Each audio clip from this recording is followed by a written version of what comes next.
Warriors, come out to play. Warriors, warriors, come out to play. Warriors, come out to play.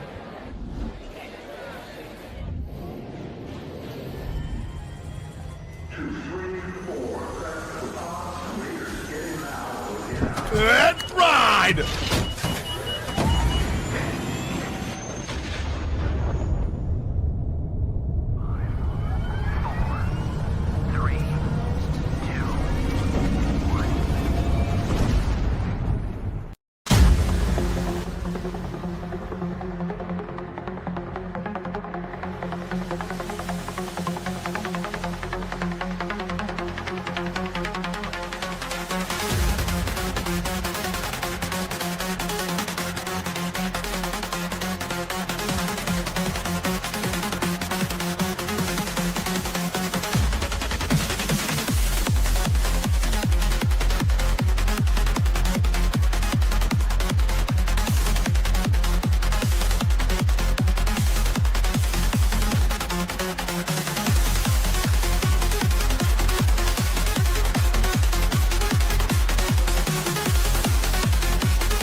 Hello? Can you guys hear me? No, I can hear you, but Can you hear anything else? So far, so good. Okay. Hi, everybody. Okay, there we go. yeah, this is exactly strenuous brain sounds. That's exactly what's happening right now. So that was fun. Welcome to the show, everybody. Somebody said start over. Fuck that. I don't want to go through all that again. All righty. But with that said, that kind of threw a little monkey wrench into to a couple of quick things. So what I'm going to do first is I'm going to go around the horn and have everybody introduce themselves, tell us what they're playing, what they're doing, what kind of games and movies they've been doing, while I, in the background, repopulate all of the stuff I had up that was already queued up and ready to go for our topics that are now gone. Excellent. So one thing I do want to make sure everybody's clear on right away is that Hargeet will not be joining us tonight, unfortunately. Hearts in the chat for Hargeet. Had a family member is in the hospital. Everything's going to be okay. It's just a matter of he had to go there to be with them in the hospital. Hargeet, a big shout out to him and his loved ones, and our blessings and prayers go out to him and his family. But like I said, from what I understand, everything's okay. Just a matter of life comes at us all different times of day or whenever we're least expecting it. Life does what it does. So there you go. All right. So that was fun way to start the show. Not so. Guys, again, I apologize for that. One thing opened in the background while I was testing earlier, and then it just went crazy. And that part worked. I don't know if TTS is going to work tonight. We'll find that out. Let's start off with the man in the corner, Fuzzy Belvedere. Fuzzy, please tell everybody how you doing and what have you been up to, man? Oh, doing great. Glad to be here with you guys. Been selling fireworks for my wife's school fundraiser and stuff like that, and pretty interesting stuff, but I won't get into it too much. But as far as the games I've been playing, I mean, it's kind of obvious. Forza Horizon 6, that's pretty much a daily dealing for me for the most part. Snuck in a little bit of Diablo. I think it's season 14 now. Not as smooth as I would like, but still not too bad. But man, so much stuff going on in gaming news. Seeing how PlayStation's going through some rake stepping, and I made a quick poll on social media to see if people and this is not knocking physical media people, but would you cancel your GTA 6 pre-order if you're all about physical media? And, we'll see if we can convince some of the powers that be to continue physical media and possibly make it so it's a permanent fixture in console gaming. So we'll see. Interesting. That is interesting. I think that's an uphill battle, but definitely an interesting, definitely a good. And that's the poll is on your. Is it on your Twitch? Twitter? Oh, on my Twitter, yeah, or X, yeah. Yeah, and those links are in the description, by the way, too, so everybody can jump in and take that poll and leave comments and stuff too, because you never know. You don't know if you don't try. That's for sure. That's for sure. Joey, the one and only Joey. Yes, sir. Joey, thank you so much for being here. And I know you got a big party going on next door. Yes, I do. But they can wait. They're not gonna leave anytime soon. They're gonna be there until maybe tomorrow, like when the sun comes out. So, at least until the game's over, right? No, that's gonna be way past that. Ooh, so it's one of those kind of parties. Yeah, one of the good things about not only living where I live, but the culture in Panama is that we don't complain if the neighbors are having noise, because when we have noise, they can't complain either. They can't complain, right? And they all partake in the party anyway, so they're like, fuck it. That is nice. But yeah, when they come there with you. Yeah, so right now there's a huge party next door. So if you hear kind of music and people like cheering and stuff, because the Mexico and England game is gonna happen, I think in an hour, because there's a rain delay, there's a barbecue, so there's people having fun next door. Besides that, I've been playing the Dave the Diver DLC in the jungle. I finished it yesterday. I love that game. It's one of my favorite games of all time. And I've been playing right before the show also. I was playing Splinter Cell Blacklist again. Because I kind of wanted to play something old school, and that game is still freaking great. And I realized something. Sam Fisher hasn't even smiled once in that game, and I'm like, that's how it's supposed to be, a brute hero. Like, it's just fun. But yeah, that's what I've been doing. That sounds good. Another one of the reasons why we had the screen card to start with, Joy the Diver. Yeah, that's right. Yeah, I love that game. I really do. Yeah, I bought it when it came out. I bought it on the Switch, but I still wanted the achievements. And once it came to Xbox, I bought it immediately. I have all the DLCs. I have 1,000 out of 1,000 achievements. I realized yesterday that I have over 85 to 100 hours in that game, and that game is not even that long. But I just like going diving and fishing and make sushi and do that repetition. So I really like that game. It's too much. I know. Oh yeah, no, it's an awesome game, that is for sure. And it's definitely with the DLC, it's even given it even more life, which is awesome. Yes, for sure. It has a whole bunch of DLCs. It has a Godzilla one. It has one with the Yakuza. There's a lot of like special guests in the game from different franchises always appearing in the game. They have a DLC with Dredge. On the DLC was Into the Jungle, there's characters from other games in it, which is great. So yeah, it's a different type of game. It has RPG elements, it has roguelike elements, it has like cooking and fishing elements. I like it. I'm sorry, I'm talking too much about the game. No. It's good because there's a lot of good stuff in there. That's for sure. And then of course we have a returning guest, one of the trademarks to this show, because he helped us start it. That is for sure. Helped us way in the beginning when we were getting our first set of backgrounds and images and things like that to use in the show. The Dutchman, the Wandering Dutch himself, was the man that helped that out, and even had FARK QUE was in the chat saying, "I love seeing his hiking videos and his hiking pictures that you post all the time." So welcome to the show, Wandering Dutch. How you doing, sir? Yeah, I'm doing well. I've just been, as I mentioned to you, obviously I was putting in new flooring in the games room and then the kitchen. New chair, nice new OLED TV. So I'm good. I'm nice. Just been chilling, playing loads of Final Fantasies, all of them, and Adventures of Elliot as well, which I picked up, which is just like Zelda-esque. I've heard it's really good. I'm gonna play that game. Really good. Nice chill game. Good deal. That's good. We could all use that for sure. Welcome out, everybody. I'm sure the chat is going pretty good. I actually don't have it up at the moment. I'm getting ready to put it back up here in just a second. But let's get us started on one of the first topics. And there are so many topics to go over that we could start just pretty much anywhere. But first, we're going to start with one of the main things that happened this week. And yes, we are going to cover a little bit about the expectation. That's what our thumbnail is about, is that the looking into the crystal ball, the future of what's going to happen for Xbox. And it may not be as doom and gloom as everybody wants it to be or wants you to think it's going to be. There's going to be changes, and you may not like them all.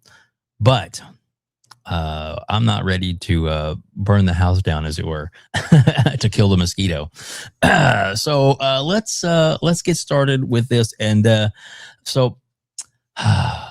me add this to the screen so we can bring this up. But this and the fan reaction to this from different markets, different places, and we're going to play some of those too. And the fanboy pony boy reactions were divided. It's almost like they're having their own little civil war right now, which is crazy. And it's also like get back and start eating the popcorn, like watching Gambino when he's on We Believe in Green. Sometimes he's just sitting there, everybody else is going at it, and he's just sitting there eating his popcorn. Because it is crazy what is going on with them. But let's start with this. And we'll say, well, we're gonna start. I'm gonna move this right here so the Dutch is. Boop, there we go. Dutch a little higher up on the food chain. That way, if I do get super chats, things like that I need to put up, I'll bring those up. But we do have a couple of super chats I'll be reading here in just a second. I promise to get things going. But we do have the first topic, as it were, is physical disc production is ending January 2028 for new games releasing on the PlayStation console. And oh no! What happened? Oh no! How terrible! That's just awful! How terrible! Oh no! So yeah, it's one of those things where it's like, it's coming. And all the signs are pointing to it. The two things that I came out of it is, why now? Why mention it now? Why have this date? Which I have some ideas on that. And then the other is,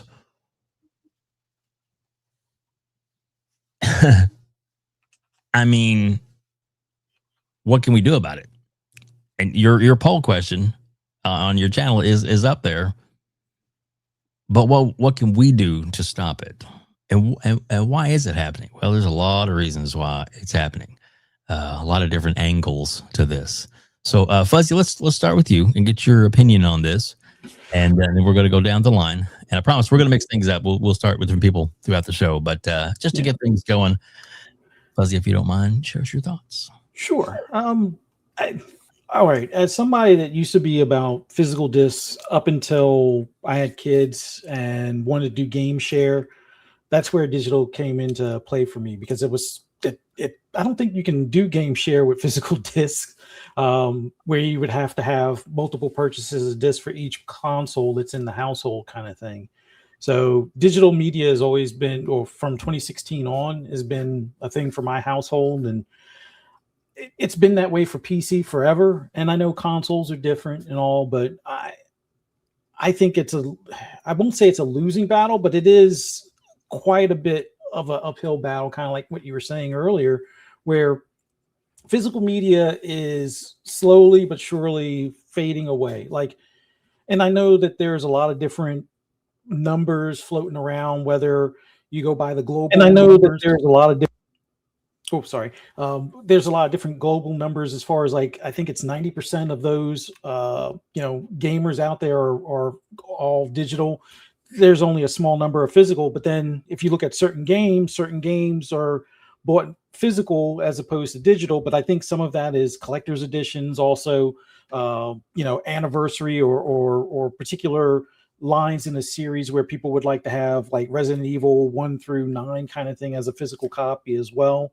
But I can totally see PlayStation phasing this out, primarily because the next console, and I'm actually surprised that these consoles still offer physical. Like I would have thought by year 2, physical would have been like a thing kind of handed off to limited run or something along those lines. Now, I know that upsets a lot of those that still buy physical copies, but we've kind of lost that battle at this point because a lot of the physical games, not all, but a lot of them are incomplete copies on disc. It's not the full game. It's more of like a key to go to the website to download the contents to your hard drive or to your SSD on your console. So I think this is kind of a byproduct of consumer habits, much like when they decided to close the PS3 store years ago, and then people raised a big stink about it, and then they still didn't buy PS3 games or Vita games or whatever. So they wound up closing it later on down the road. It was like, oh, they brought it back, but then people still didn't buy, so they closed it anyway. So if buyer habits, a majority of the buyer habits, and let's not get it twisted, multiplayer games like your CODs, your Maddens, your 2Ks, and things like that, yeah, people are buying those digitally. You don't have to wait for a midnight release where you wait in line, you go home, you get the disc, and then keep in mind, these discs were, just like I said, keys, so you'd still have to download the game to your hard drive. Why not just do digital? Because now you can preload it before the midnight rush and be able to play it, at 12:01, provided that our servers can hold up for the amount of traffic kind of thing. But it makes sense for Sony to do this. I think people are going against the grain. I would much rather bring up the argument that we need to push for digital rights ownership.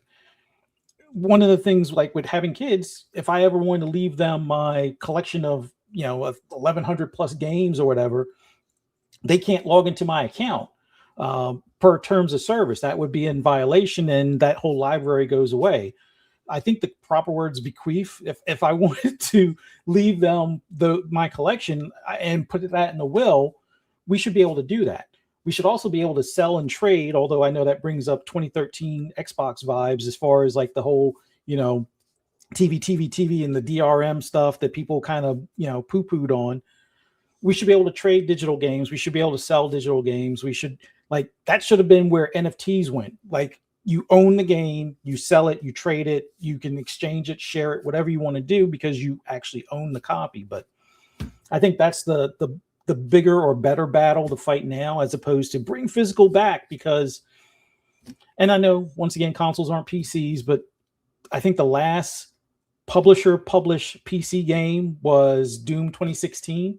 Everything else after that has been like limited run stuff. Like, I think there was a flight sim company or third party that did the disc, and it was like 19 or 20 plus discs for Flight Simulator 2020 to be on the PC. So I think at this point, physical is on its way, or well over its expired time as far as being the dodo. And I think we should focus on ownership for digital. I think that's the better fight moving forward. But we can always speak with our wallets, and I think that has influence in convincing these companies to change direction if enough of us stick to what we say we will when it comes to physical copies and stuff. But that's just my 2 cents. Well, it was worth a lot more than 2, that's for sure. And I agree. I definitely agree strongly that I think the fight is more digital rights than it is going to be the fact that they want to keep making. We want to keep having physical. We'd love to have physical. I haven't bought physical in a while. I think the last Blu-ray that I bought, which is still available in a lot of places, but you can't just walk into Best Buy and pick up Blu-rays anymore. That doesn't happen. I think the last one I got was on Amazon, and it was the Wolverine Deadpool movie. That was the last physical Blu-ray that I've bought. And I had a digital code with it. I've got the physical copy, but I've never watched it physically. I've just watched it digitally because it's the convenience of it. Yeah.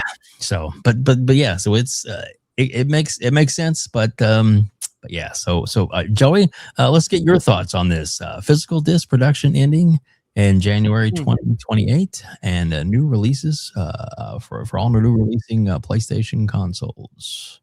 Well, I'm not surprised that it's happening. I'm surprised by who pulled the trigger. Because all signs indicated it was going to be Xbox. It was going to do something like this before everybody. And then Sony is the one who's doing it. I think that's the biggest surprise of everybody, because one company that is touting physical and, this is how you share your games and things like that has always been Sony, right? And I always felt like that's the one ace in the hand and the sleeve they have. They're always going to support physical and things like that, and they're the ones pulling the trigger. Now I'm 100% digital right now, not because I want to, it's because I'm forced. Right. Because as you guys know, I don't live in the States, and I live in a country where Xbox is rarer than seeing aliens in the sky. So I have to go digital because I can't buy nothing related to Xbox, so I gotta go digital. And I made my peace with it. I understand the easiness when it comes to digital. I know the pros and cons when it comes to digital, and I know the pros and cons when it comes to physical. When this news came out, I was like, who cares? And then having a conversation with my brother who owns a PlayStation and my cousin, and they have physical disc and things like that. They made me change my mind a little bit when it comes to backwards compatibility a little bit, because they have tons of games, and when they buy the PS6 eventually, because we know a lot of them they can't play those PS5's games on that console. So that's that. Goodbye, no more. And that's kind of sucks. Like, and that part is like, you always have to have connected your PS5, but when it comes to backwards compatibility with a disc, that's not going to no longer be there. I am not going to make fun to anybody who is upset about this decision, because you have all the right to be upset. It's your money. You invested in a platform. You're investing in these discs. You're buying these discs and these games, even though we all know there are licenses and we don't basically own them. There's where our governments needs to step in and fight for our digital rights, or at least us try to push our representatives and say, hey, listen, we're entering a fully digital realm. We need rights in the digital realm. We need them. It's no longer like a nerd thing. It's a everybody thing, because everybody has a digital footprint right now, and we need ownership in certain things. We need protections, and if we allow these companies to do whatever they want, they're going to do whatever they want, and they're going to strip all the things that they can, and we're going to be left with nothing. For example, what Fuzzy said, if something happens to me, I pass away, I can't like give it in a will all my digital library. The only thing I can do is not say anything and leave them the password and let them play with the same password and everything, which is not ideal. But I'm not going to make fun of ponies. I say fight for your right.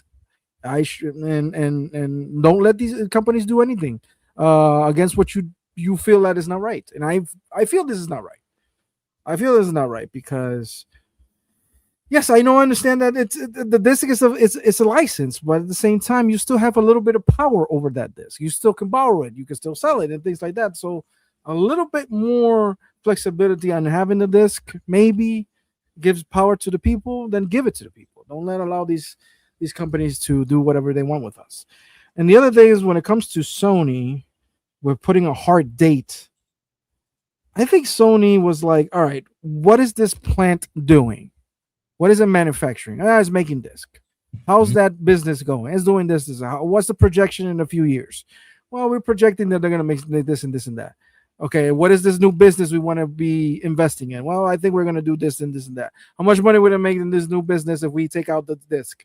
We're going to make this much money and this and that. What's the projection in that new business? This and that. All right. It's more money than the disc? All right, cut the disc. That's what I think they're happening. They're looking at because it seems like they put a hard date, not for us.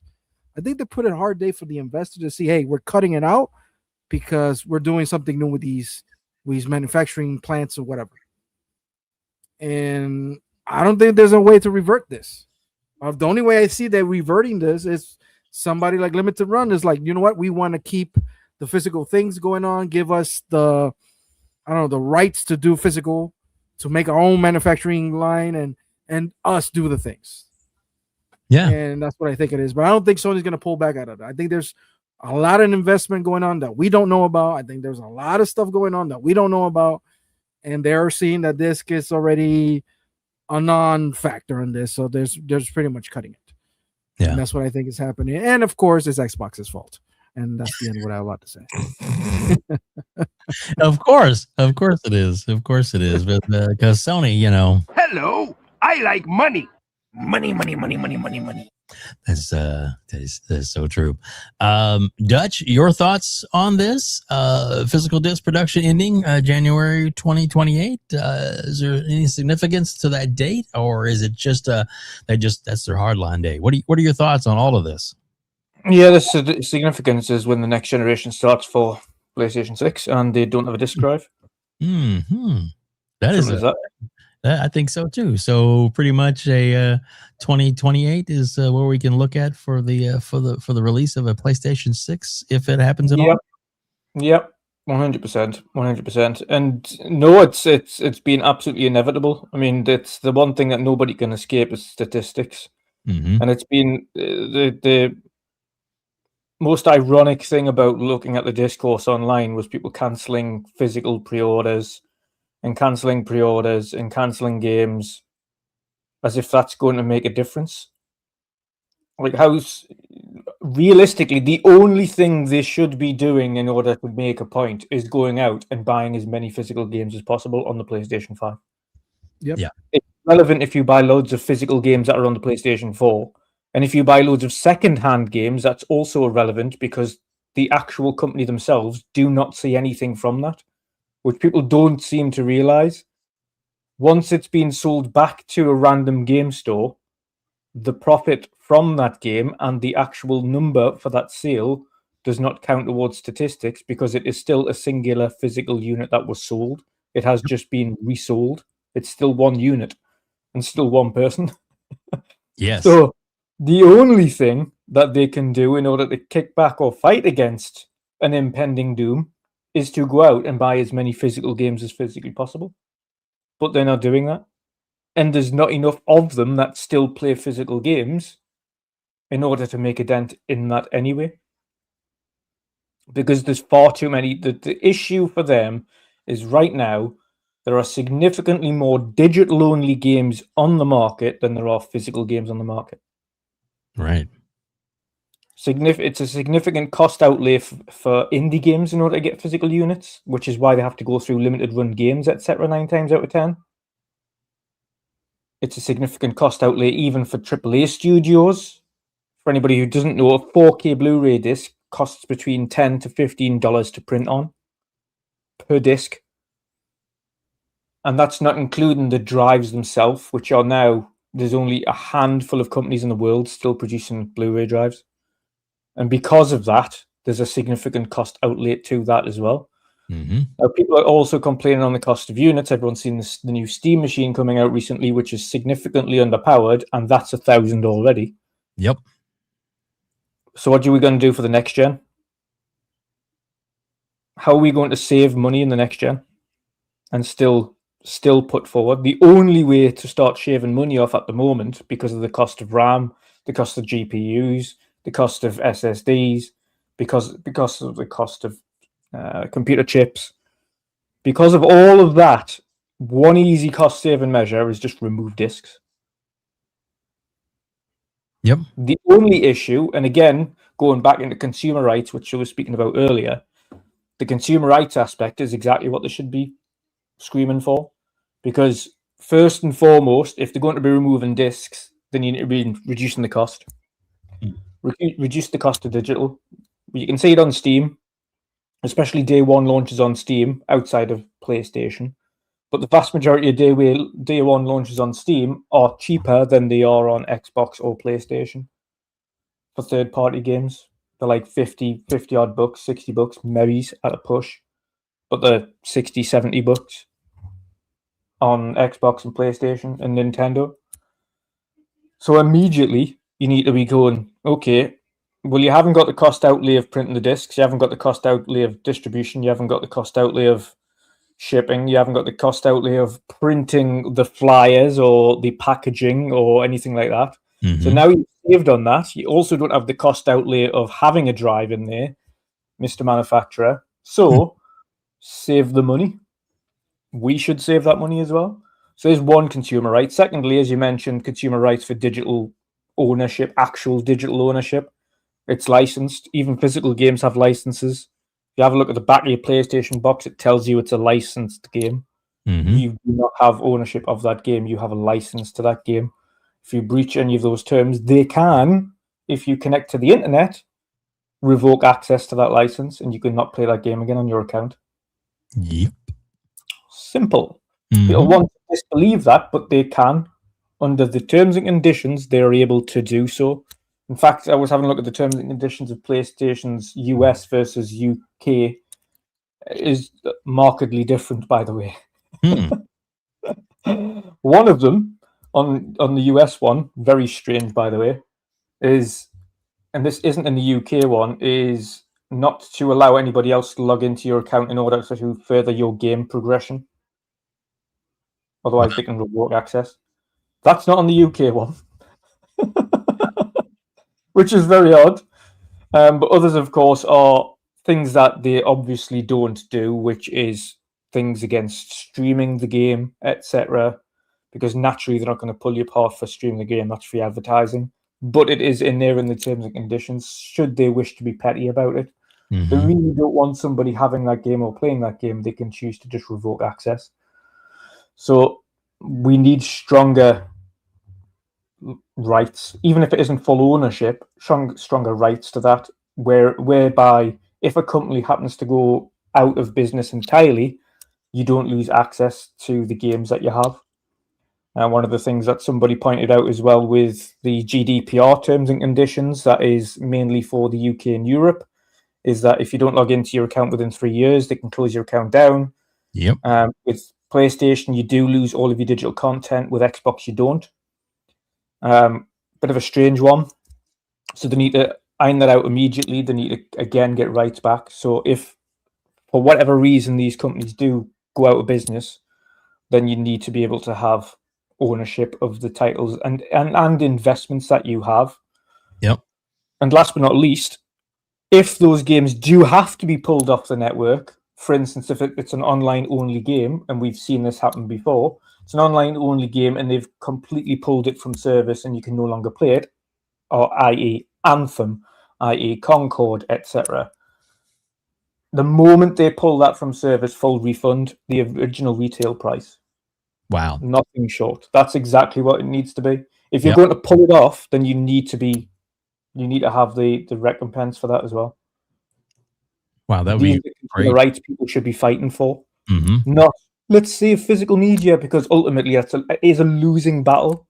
Right. We've seen, if you're old enough like we have been, it's been from having zero physical media to having tape cassettes, floppy disks, etc., to going into the D drive, which was a really weird in-between thing.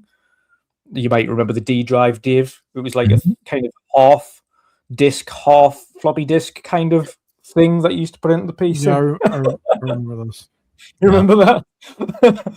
And again, you went from tape cassette player to CD, to original CD drives. We used to have to record things off the radio if you really wanted it. And you could burn things to a CD. Now, you tell a normal person if you're burning something to a CD, like, especially young kids these days, they'd be like, what the fuck are you talking about? Burn a CD. But everything's moved on. Everything over the time has moved on and things have went past. The original things that we used to have, the iPod shuffles and everything, that is all merged into it now. You very rarely see anybody with an iPod now, do you? Because everyone has a phone. Yep. Technology moves on. It continuously goes forward. What we need to press for, whilst this technology moves forward, is rights. That's exactly what we should push for, because trying to get them to continue physical discs until for another millennium is a losing battle. Losing battle. Even if they do manage to postpone it for a year or two, it's going to happen. Like the PSP and the PS3 store, they delayed that by 3 years because everyone booted off. And guess what happened? It's closing down again. Why did that happen? Because after all of that hoo-ha and stink that everybody made online about how it's terrible that they're closing something down, nobody used it. Right. So close it down. Yep. Exactly. And that was the other headline too. Stats matter. That is the data tells you exactly what's going on.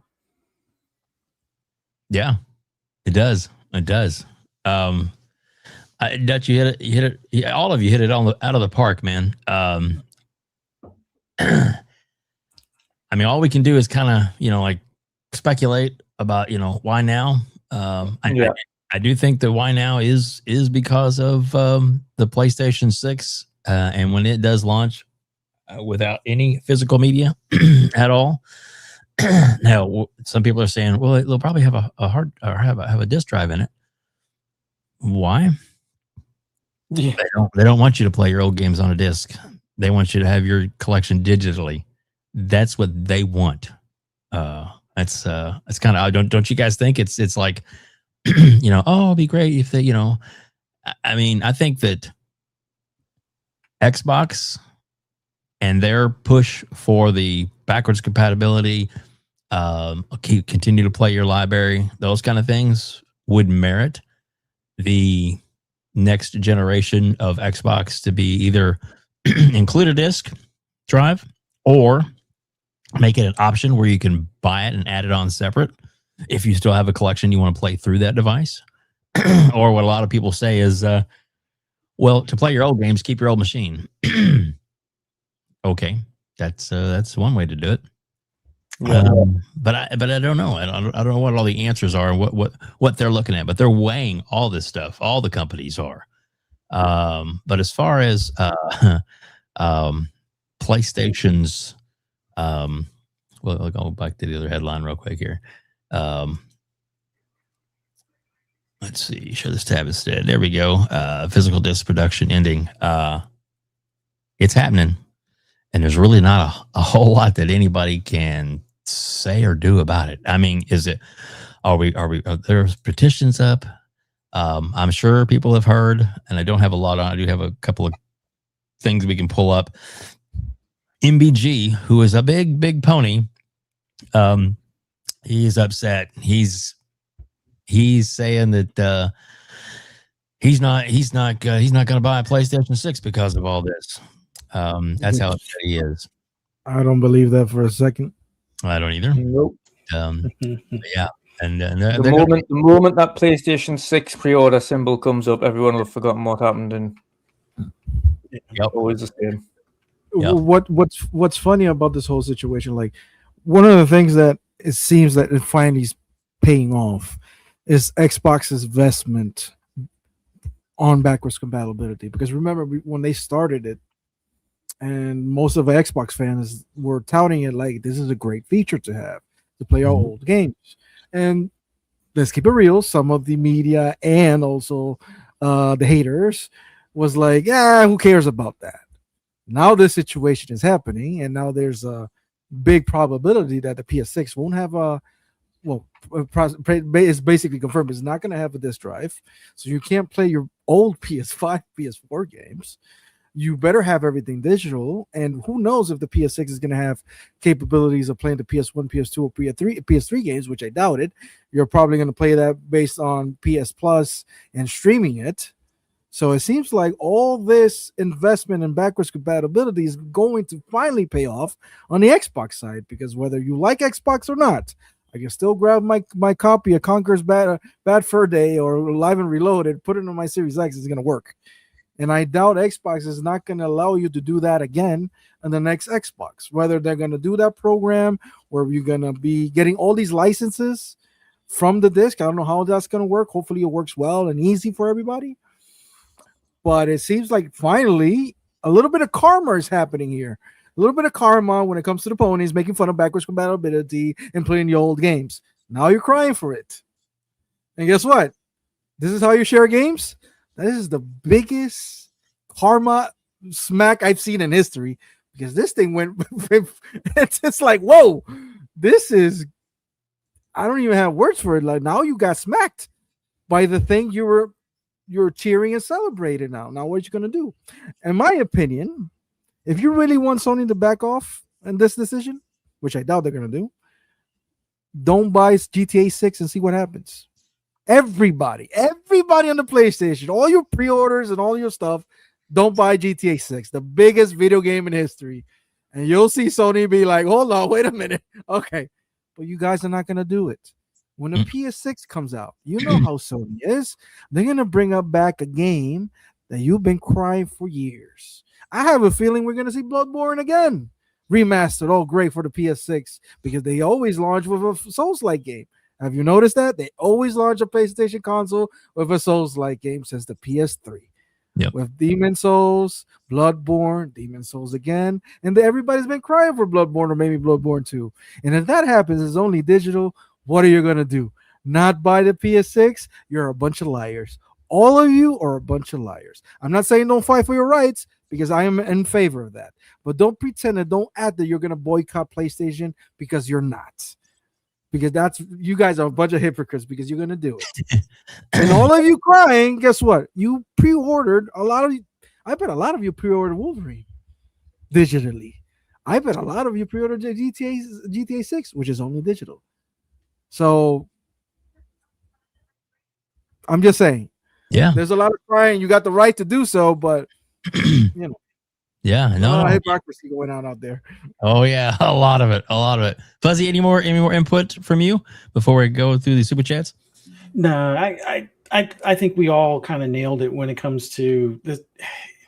Not to say that physical media is a passing thing, but it's we need to focus on the digital stuff. I think that's our easier win. That Right. would be the low hanging fruit for moving forward. But yeah, like I said, stand on business. Cancel those GTA 6 orders or any digital pre-order that you have. Don't buy another digital game.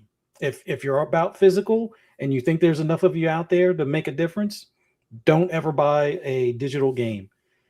Unfortunately, I don't think there's enough of you compared to the casual that's getting Madden, 2K, COD, and WWE or any of those other games that are multiplayer digital copies that people pretty much pre-order as soon as they can, kind of thing. And that's where we're at.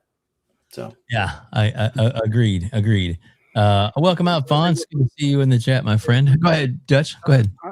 I'm sorry. I'm sorry, Joey. Go ahead. Dutch is right. Like, we're fighting the wrong fight. It's digital rights. Our rights as a consumer. That's what we should be fighting right now. Not boycott because PlayStation. No. Fight for our digital rights. We're already in a digital realm. We're not buying Blu-rays. I mean, I still buy Blu-rays. I got it right here. I got the last Blu-ray I bought was the collection of all Predator movies that are here. But we should be fighting for this. I know a lot of people buy movies in Apple TV, but what if Apple says, you know what, we don't care, and they're shutting that down? Like, we should have the rights to keep on having those movies. That's the fight. Mm-hmm. That's the new fight. Forget about the disc. I swear to God, the disc is a lost battle. Let's fight for our digital rights. Everybody should have better rights. Well, like Dutch said, if a game goes away and it shuts down, we should have at least a refund for the full game. It'd be nice. Or at least store credit. Something equivalent to the purchase. At least. But Yep. we should have the rights. That's the battle, not the disc. The rights and the license should be ours without the RM. Hopefully. But anyway, sorry. There you go. No, nothing to be sorry for. This is the whole thing about this podcast. This is the Gamers Council. Welcome. Sorry about the intro being a little sloppy for those who've been sticking around. We have over 265 people watching us now. Thank you all so much for being here. We greatly appreciate you. We had a real bad echo issue, and it was me having an extra window open that I didn't realize was open, and I couldn't find it to close it. And then I found it and shut down half the store. But anyway, so we're back. We're good. We're good to go. We're continuing on. I do have some super chats I'm going to get to. A couple of quick and a whole bunch. There's a great ton of members in the community that are here. Thank you all so much for joining us. We appreciate each and every one of you for being here. Right now, over 270 people are joining us live, either on X or on YouTube. And again, thank you. And this will all be back on audio as well too. There'll be audio version if you watch later. FARK QUE, it's okay. We like Sloppy Dave. Thanks, FARK QUE. Thanks a lot. Thanks a lot. Oh, Jesus Christ. Okay, so here we go. And heads up for those who don't know, and I'll put this right now. Hearts in the chat for Hargeet, if you can throw some hearts up there in the chat. Hargeet had a member of the family who had to go to the hospital, and they're okay from what I understand, but he's got to be there with them, because family first, 1000%. So big, like I said, hearts in the chat go out to Hargeet for what he's going through. Prayers for you, my friend, and your family. We love Hargeet, and I said the show isn't the same without him, but he's a major part of this community, and a lot of support going out to Hargeet and his family. But he'll be back, and there we go. So let's go. We have so many super chats and gifted memberships. It's crazy, and I appreciate each and every one of these. Started off with Adidas giving a gifted member. Thank you, Adidas. I appreciate that. And then his next one was a $2 super chat. It says, salute Hargeet, my olives theme, please. And he would play it if he was here. I promise. Olives for you, and we'll make that up to you, Adidas. I promise. We'll get you some olives going, some olives and some mustard and all that kind of good stuff. And another big shout out to Spartan. Wow, Spartan! Look at a gift of 50 memberships, channel memberships. 50. That's insane. Thank you so much for your generosity. It's greatly appreciated. And of course, not to be outdone, FARK QUE comes in, re-ups his membership, which we appreciate that. And then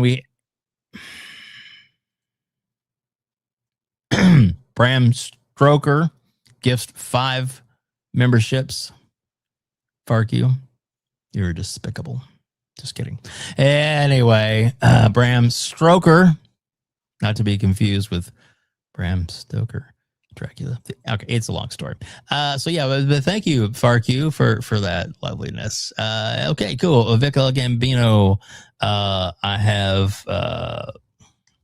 Okay, let me see. I have my dread bags of popcorn for tomorrow's show. Yes. It's going to be a lot of popcorn for tomorrow for you, Gambino. I know that for sure. So yeah, and then FARK QUE, not to be outdone by himself, gives 5 memberships. FARK QUE, thank you so much for that. Doesn't make up for the Bram Stoker thing, but we'll see. I'm just kidding. All right, so let's see. Got to stop making Blu-ray movies too, and subscribe. Games. So. Yep, that's true. They definitely are. Soltech, you're true on that, Mark. And we were all talking about the what happens when they do this and the digital rights. And well, Sony week before last, they because of they were in renegotiations with one of the people that distribute their digital movies, and over 500 movies got pulled from the PlayStation store, and you'll never get them again. Ever. They're gone.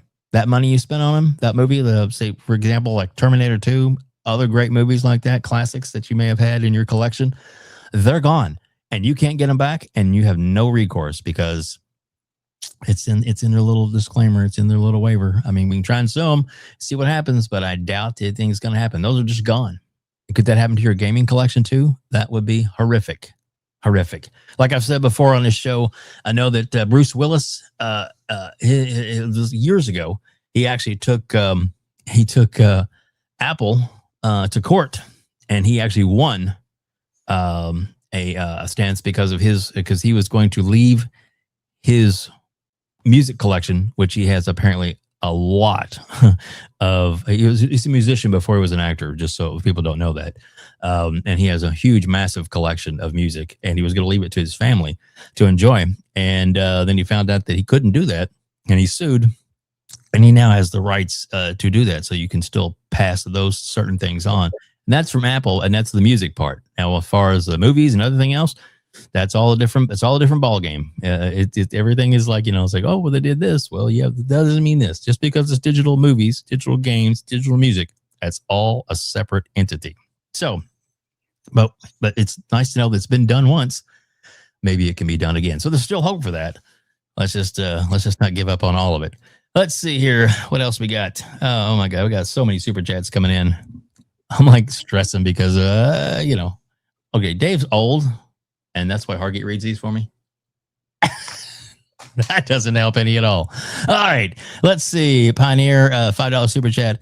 Is it possible just the Sony handheld? Is it possible the Sony handheld 2028 and no traditional console after 2032? Is that what we think Sony's strategy is?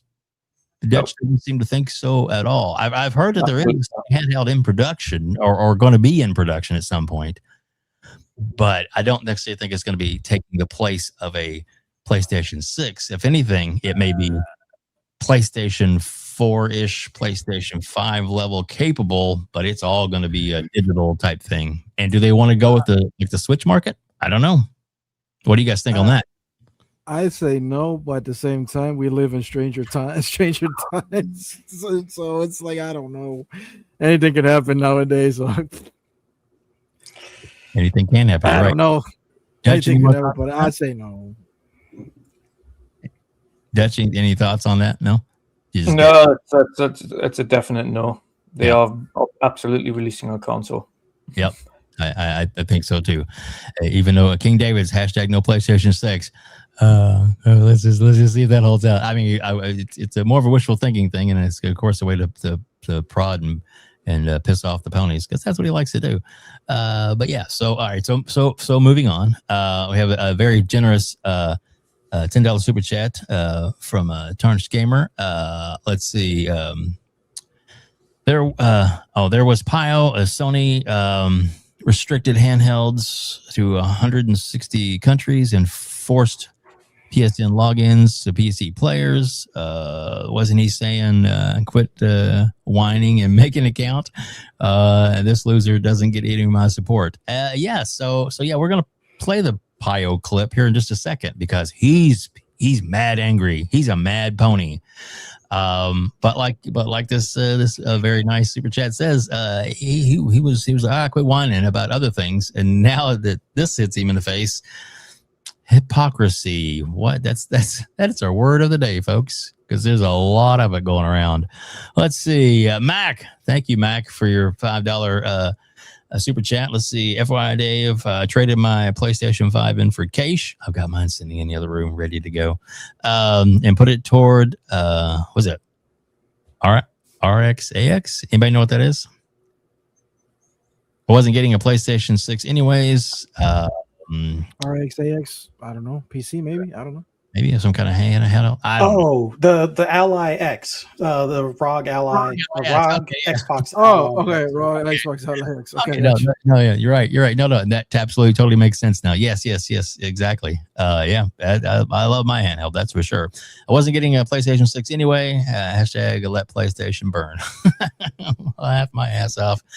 Heart emoji. Yes, my friend, I agree with that 100%. And then Ray, 6-month membership. Thank you, Ray. It's good having you here, my friend. A lot of great members of the community hanging out with us today. We appreciate that. We have Mav from Fun Speculations also hanging out with us as well, so that's pretty awesome. A couple more super chats. Let's see here. Somebody read that name. It's all running together for me. Oh, Marvelous Marvin 956. Thank you.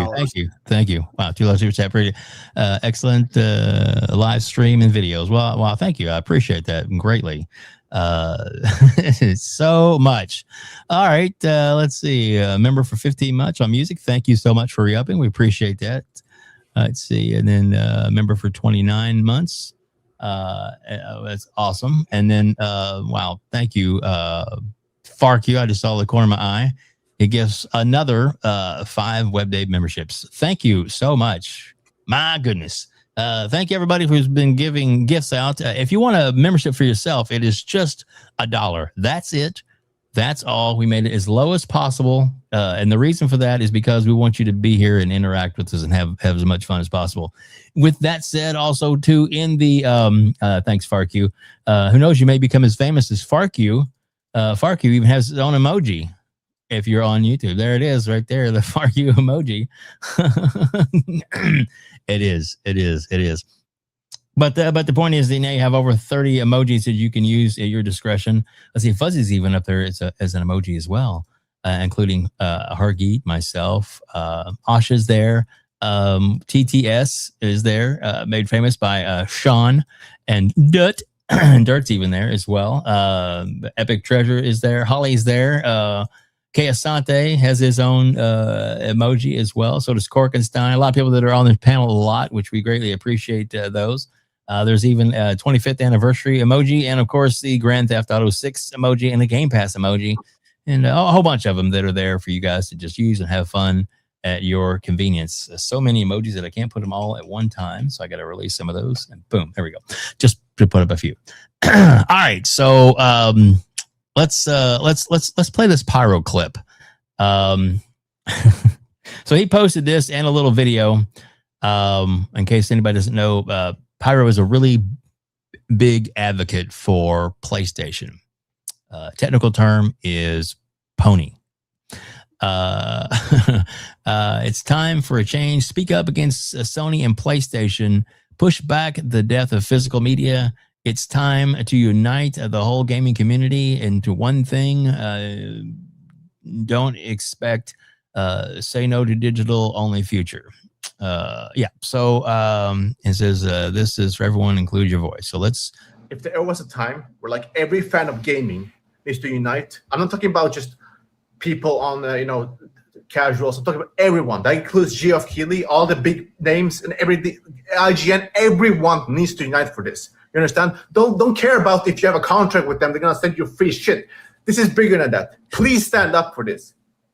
Stand up, okay? If you have a social media account, Instagram, X, Twitter, whatever, YouTube, stand up against this. This is the only way to push back. Sony can't. Like, it's not an option. It's not an option for Sony to get away with this. You understand me? There's no option here. Protest if you need to. Yeah. Protest if you need to. There's not an option. First of all, super hypocrisy. I feel like I'm the one that should be upset. Yeah. Because I have zero options where I live. True. Zero. True. You do. I have no perks. I have no rewards. I thank God I got Game Pass, but I got no physical disc. Where you live? I can't buy Xboxes. Tell everybody what country you live in. Panama. There you go. And I use American dollar down here, by the way. Same. It is the same rate. 1 penny is 1 penny. $1 is $1. Same shit. There you go. But I could go to the store and buy PlayStations. I could do that with Nintendo. I should be upset telling Xbox to fuck off because I don't have cloud either. But I have to pay for it too because if I want a Game Pass Ultimate, I got to pay for cloud. I don't have cloud. I should be upset. Yep. But I'm not. Yeah. Yeah, that's right. There's only 7 people here in Panama, so who cares? So there's a few more than 7. We know that. There's 307 people watching us live right now, which we greatly appreciate. And a big shout out also with us at fan. Again with the third world country. Who cares if the country is third world, bro? We have rights. That's right. Have infrastructure. Exactly. Have a gig up, a gig down internet. I could get more if I wanted to. I'm just not gonna pay for it. It's just Xbox doesn't support out of like 7 countries. I should be upset. You ponies got it good. You guys got it good because I could literally go down. I think I can go to the pharmacy and buy a PlayStation physical disc right now. Seriously, I can go everywhere. PlayStation is everywhere. Nintendo is everywhere. So I should be upset. I should be upset, not you guys. I'm glad you're here. BT Maverick, thank you for the 10 gifted memberships. We appreciate that greatly. All right, so we're going to be. I wouldn't worry, Joey. Xbox is pretty much the same in Europe. It's like we may as well be a third world country in Europe with Xbox because there's almost no physical product for Xbox in Europe. It's only blue and red. Yep. So we should be upset. We should be upset. We're like, we do. That's mainly because like no one cares about Xbox in Europe now. Exactly. And that's their own fault. that's their own stupid fault. But it is what it is. I agree. Though. What I do like though is that like the only time people are up in arms is when it's PlayStation. But I guarantee if the shoe was on the other foot, these PlayStation guys wouldn't be rioting at Xbox is taking away physical media. Oh. Yet they expect everybody else, like games on every platform, to be rioting for them. That's a good point. That's a good point, because if Xbox would have done this, they would have been calling the Xbox. You see, Xbox is dying. Xbox is trash. You deserve this. Blah blah blah. You guys don't buy games. All the excuses. But now the shoes, you know, things on the other foot, and then they want everybody to cry for you. No. Yep, that is very true. So let's get to another part of this story, and that is some people like him, some people don't. It doesn't really bother me either way. Some of his takes aren't exactly what I would call great, but some people do like him. And it's and Jez put this up. Not Jez, the Gene Park is who I was talking about, by the way. We love Jez, by the way, just so you know. He's been on the show before and will be on again. So let's bring this up. So Gene Park was on CNN, and this is a short little 20-second clip, but this is what he had to say about the whole when CNN decided to weigh in about they've been getting criticized by the production of video games physical ending. Here we go. This is a cost-saving measure for Sony, but those cost-saving measures do not pass on to the consumer. They get to save on manufacturing. They get to save on packaging. They get to save on shipping. But the games still cost the same. They're going to cost full charge on the store, and retailers don't have a say in that.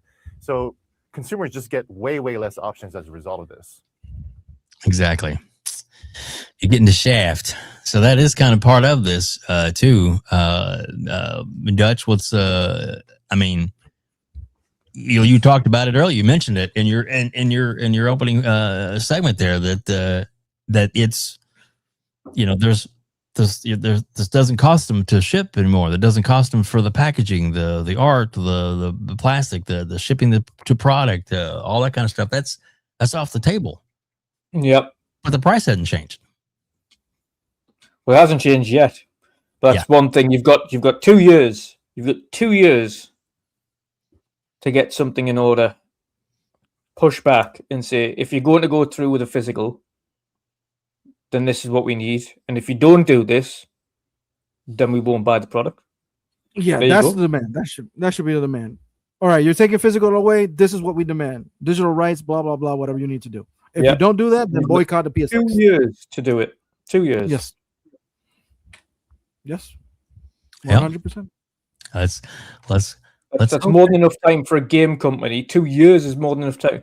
They're trying to get a company to reverse change on no physical, who's already repurposed the factory that creates physical, to reverse course now.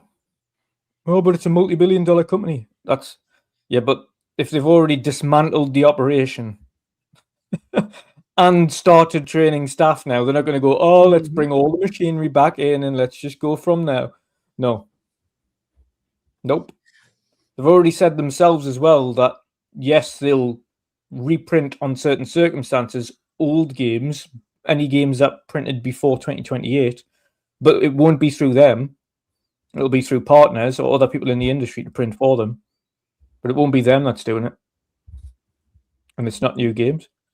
There's another aspect to the whole moving from digital to physical to digital as well, that everyone always overlooks. I don't say everyone by that. I mean by everyone, I mean more the people that are continuously going for this. We always need stuff on discs. Representative, can you fit Call of Duty on a disc? No.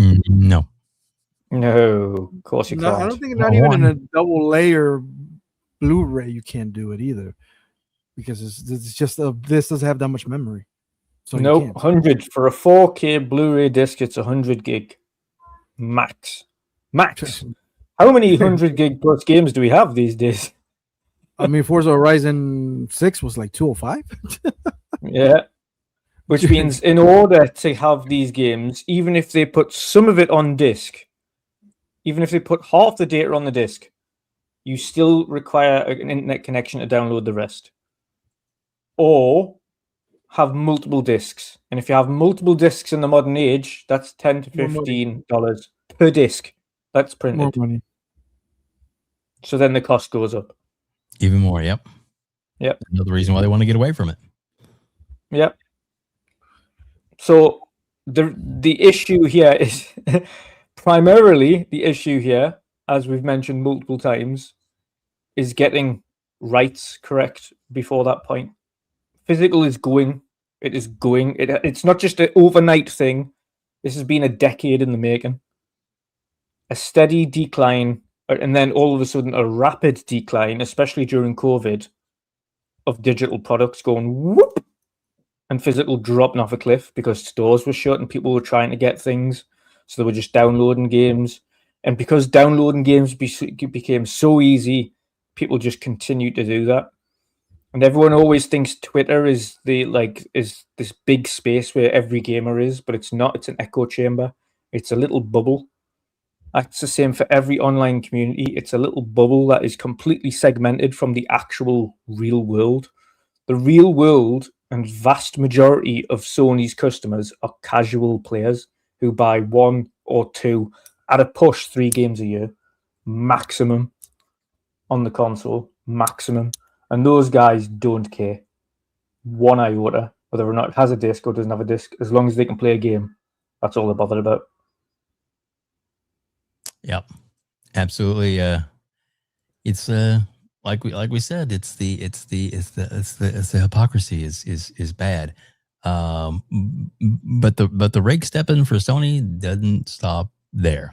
People have been digging a little deeper, and whether this went under the radar or this is just something they kind of this is GDPR. That's the UK, by the way, UK and Europe. I don't know whether or not the terms, you'll have to look at the terms and conditions for the US. Might be a little bit different, but in the EU and the UK, GDPR requires any online account to be closed after inactivity so that it doesn't become spam or taken over or hacked, etc. if someone has been inactive for that long, and it can happen.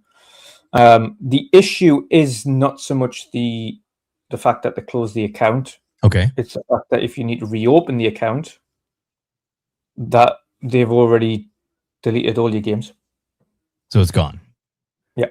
They can't rebuild it. They can. There's no like template. No, license is revoked. As soon as it's closed, it's gone, and all your digital orders are gone. It's a little bit different for Xbox because Xbox, again, they're 24 month. Mm-hmm. But again, that only requires you to log into a Microsoft account. Now, considering a lot of people have Microsoft account for email, and Windows, yep, Office, yep. All you have to do is just do your day-to-day regular things, and you're okay. Especially if you've got a Hotmail like I do, in which case you'll never ever be locked out of your account. Yep. But for PlayStation, you have to log in to the PSN account. You have to but Xbox don't delete your digital content. Right. So what does it count if you like access your account via the app on the phone, or it doesn't? Yeah, as long as you log into the account once within 36 months, it's fine.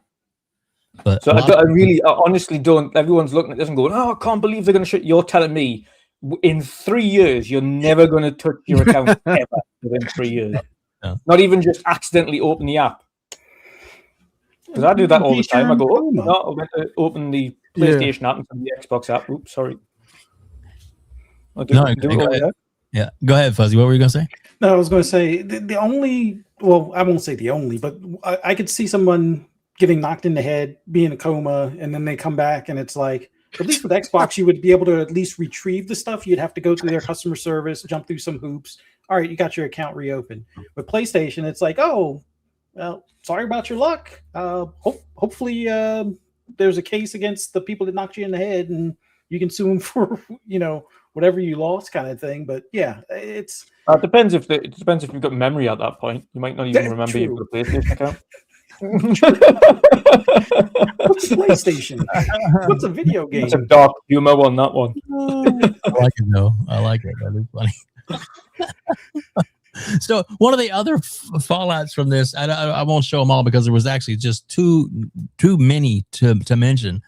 But with the whole, the physical shutting down, companies like Domino's Pizza and KFC and UPS and a whole bunch of other big major corporations just basically bitch slapped and lit up on fire, making fun of Sony for this. And one of Domino's was the don't forget to log in so you can get your digital pizza. And it was like what? And but they were clearly making fun of them for this and being digital. In our future, we're going to go all digital pizzas and hope you enjoy your digital pizza instead of physical. And here's the benefits to our digital pizzas and, less calories and blah, blah. I'm like, what?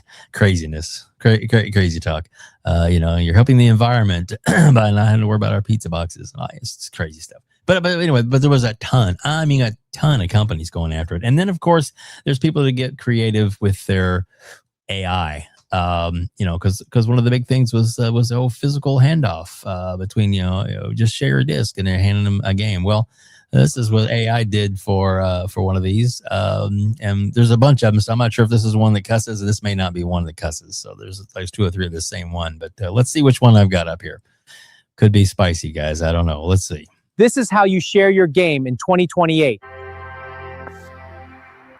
What the fuck? Fuck you, asshole! Go buy that damn digital version! You're crazy! Get out of here! PlayStation. So yeah, there you go. But that's so needless to say, they've been the butt of a lot of jokes and humor. Shout out to there were 330 people watching us live. We're having a lot of fun tonight, folks. Good and bad. There's a lot of different things to cover, and we're gonna be going around the horn a little bit. Let me move myself over here, so you guys can see Dutch instead of me there behind all the chat talk. I'd much rather have that. There we go. There we go. Yes, Joy, you want to make another comment? One thing that this whole thing made me realize is that the world really likes PlayStation more than anybody else, because I don't believe for a second Gene Park would have been on CNN if Xbox would have been doing this. Nope. This news would never been on Fox. I think everybody would have taken like, yeah, that's what you get, that's what you deserve, die. So you can tell the media, casuals, Pizza Huts, Domino's, I don't know, Nathan's Hot Dog, whatever you want to call it, all care for PlayStation. So don't tell me that tax does not. Don't tell me that tax does not exist. I think the Domino's and the Domino's and the KFCs and all that, they're just latching immediately, and it's really good latching immediately onto viral marketing because they know that is such an easy win. Such an easy win. Like the media itself is like really worried now about the whole thing. And look at me, Xbox. Look at me. You're about to step on a rake, and in about 24 hours or maybe 72 hours. I don't know. Could be. Besides those things that are about to happen, if it happens, don't be doing some dumb shit and follow PlayStation about this whole thing. Just shut the fuck up. Don't say anything. Just don't say anything. Just do what you need to do and keep as much of it as you can on the down low. Yeah, exactly. There you go. Just shut up. We want to know what's going on. And she, to Asha's credit, is definitely talking. One more quick thing I want to play. Our good friend Gaz, his reaction to this first part, and then we're gonna go on to changing the subject just a little bit. And I got some more super chats to mention too, and I greatly appreciate those. Hashtag forever physical. I'm taking a stand against PlayStation. How dare you ruin gaming for all of us? I bought a PlayStation 5 Pro because I believed in you as one of your biggest fans. Look at this and new PS5 Pro. I didn't even take it out of the box until now, and I don't even want to. Oh shit, it's big. How could you do this? Only problem with that, Gaz, is that that particular unit you had there doesn't have a disk drive. You have to add that on later. didn't see a box for your disk drive. No, just kidding. We love Gaz, and his satire and he has some new videos up, by the way. If you haven't got a chance, his new channel and a new show that he has with Zucker and with Fonz is absolutely fire. I strongly recommend that. If you like it getting spicy and hot with the console war back and forth, that is definitely, because they go at each other like brothers, stabbing each other in the back. It's great. It's fantastic. We do enjoy that as well. So let me get to some of these super chats, and I will pull up some of the other stories I get here. We have from Day Reezy. Let's see. Let me make sure I get this up for him, because you got to play this for Day Reezy. Okay, exactly. Gotta play that. And just for everybody else to know, if you like this video, please hit the like button. Oh yeah, thank you, Mr. Griggity. A big shout out to Lotus Esprit. Lotus, thank you so much for giving 10 gifted memberships to the channel. Thank you so much. So we really appreciate you doing that. That is awesome. And I didn't even read Day Reezy's. Let me go back to that one. Day Reezy's is $2 Super Jazz is what. Joey, can you read that one? Can you read that one, Joey? Joey says his games run buttery smooth in cloud. Listen. Hearts. The only thing I get from cloud is the saves. Everything else is like, oops, error. Everything else, it's oops, error. But you do get your saves, though, huh? Thank God. Yeah, exactly. Thank God. Thank God. And at least Microsoft doesn't charge you to keep your saves and have access to them like PlayStation does. Close your PlayStation, any saves that you have on the cloud are gone. Not on pause, gone, unless you download them before you turned off your account. Gone. Just saying. I gotta say how magical that cloud saves from Xbox is, because when you put an old game that you forget you played for so many years, you put it in, and it still has your game saves there. You're like, holy damn, I forgot. It's like Blacklist. I'm like, wait, hold on. I did finish this game. I forgot everything was there.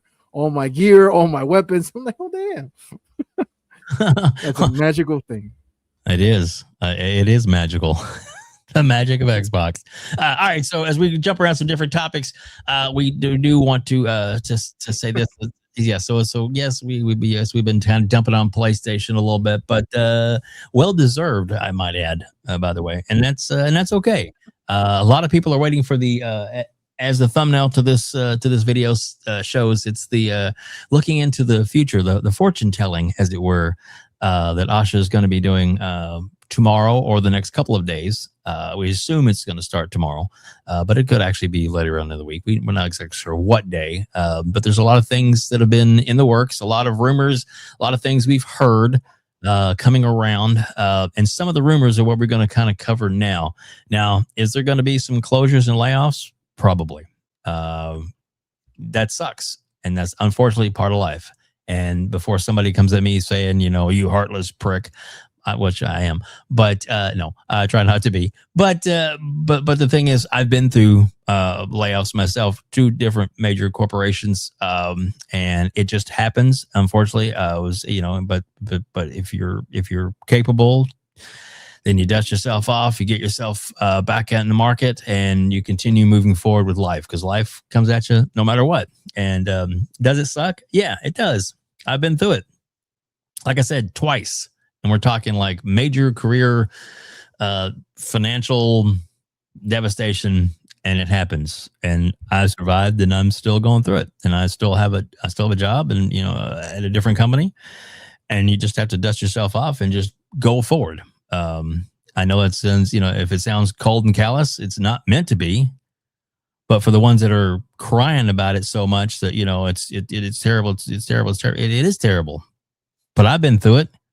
You can live through it too. It's just one of those things. And if you don't, you need grief counseling, you need help, you need, there are different programs and assistants out there, and hopefully friends and family, they can help you get through until the next level. We hope. But it is what it is, and you just have to move forward. You can't let that define you in your life. If you worked for Sony or if you work for Xbox and then you're no longer at that particular company because they closed that studio down, it sucks. It's terrible. And I'm sure somebody's going to clip this, but it's not the end of the world. Don't make it that way. Make it the start of something new, the fresh, the next step in your life. And hopefully it'll be for the better. So there you go. With that said, some of the things we're going to be talking about for a little bit here. We got about 40 more minutes or so or less. And I appreciate you guys sticking around. Fuzzy, Joey, Dutch, you guys. I know it's late for Dutch and he's been doing his flooring and everything and he's still hanging with us. But Dutch, anytime you need to take off, you let us know, okay? If you do need to. I'm good.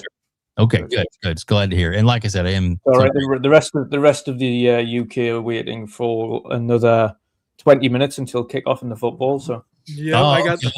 I literally have the screen 2, right here. 2 a.m. kickoff over here.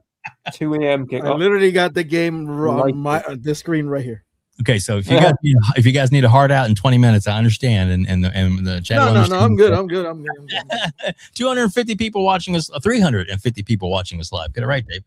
Thank you all so much for being here. Greatly appreciate it. Let's share this and bring this up on the screen. Kapow. Let me move Dutch up on one because I don't want him to be blocked. All right, so let's see, Fuzzy, are you able to read the screen?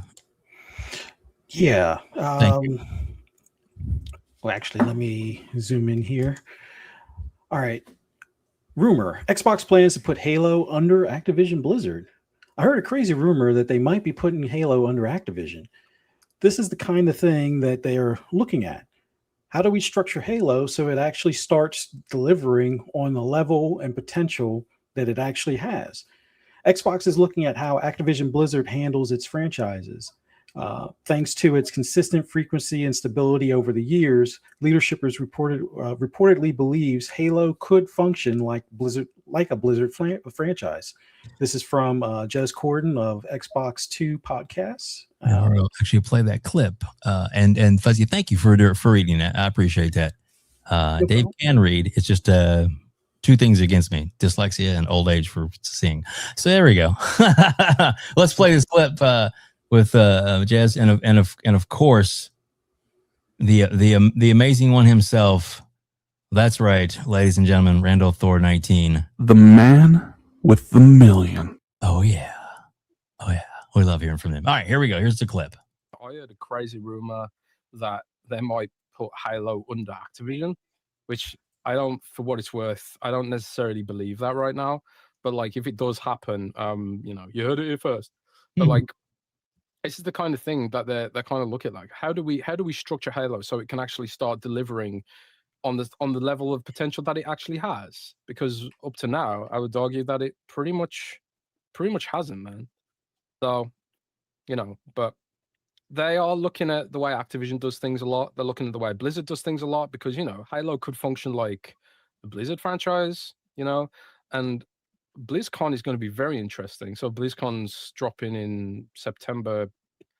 I can't remember the exact date, but BlizzCon's in September, in early September, if I remember correctly, just after Gamescom. And you're going to see a lot of what I think Xbox's overarching strategy is going to be for Halo. You'll see that emerge at BlizzCon with the way Blizzard's handling some of their other franchises.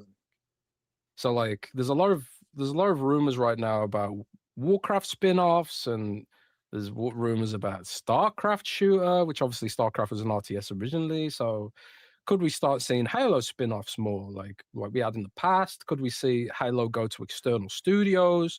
Could we see a Halo from id Software, for example? I think all these things are like things to look out for in the future, but nothing concrete from me, but this is something they're really thinking hard about right now. Interesting. There you go. Like Rand said, interesting.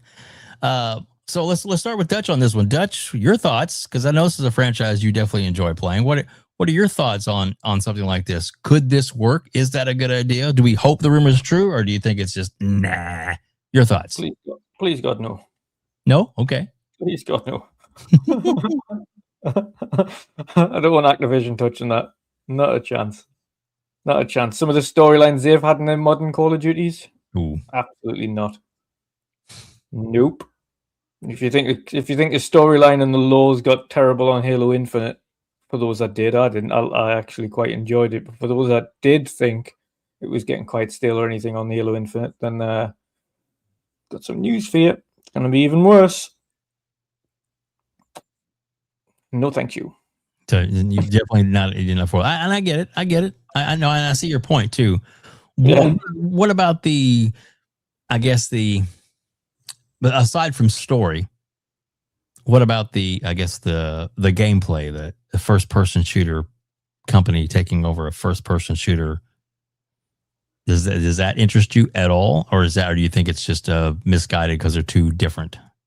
Completely misguided. I fully believe that if you were going to give it to anybody, that it should be someone like id Tech. I can see that. Yeah. Okay. All right. Cool. All right. Joey, your thoughts? I'm going to be a little bit opposite of Dutch here. I agree with the story part. Like, don't do that with Call of Duty.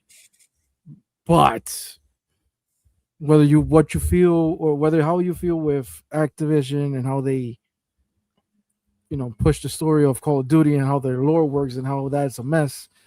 One thing you can't criticize on them is putting a game on time. They've been really consistent putting out a game year after year after year, regardless of the quality of the story and whatever it is in that game with goofy skins and microtransactions. But they managed to put a game every damn October without missing. And if I have to take something good out of Activision, it's the workforce. They have a great workforce that's gonna put the game out, and maybe Halo actually does let Halo, the people making Halo, the lore and all that stuff, have control of that. But give them a little bit of that workforce to push these games further and faster. Other than that, I want nothing to do with Activision. Call of Duty is Call of Duty. Let that business model work how they work over there. Halo should be something else. But if you want to take something out of Activision and even Blizzard or whatever, is the way they work fast and efficient.